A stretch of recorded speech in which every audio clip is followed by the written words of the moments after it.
persiapan untuk season ni agak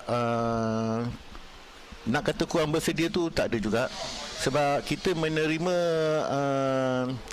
regulation baru yang telah dibincang sebelum ni pada 23 hari bulan 3. Jadi daripada situlah kita baru mengkaji sama ada kita nak buat macam mana. Sebab tahun ni Yamaha kita boleh guna dua jenis motor, satu Y15 dan satu Y16, dan dari situ baru kita study.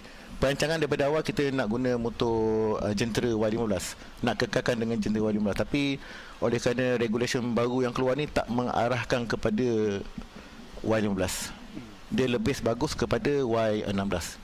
So apa impression so far dari bahagian pasukan setelah berapa test yang pernah dilakukan of the new bike and also new regulation dengan new regulation, so and also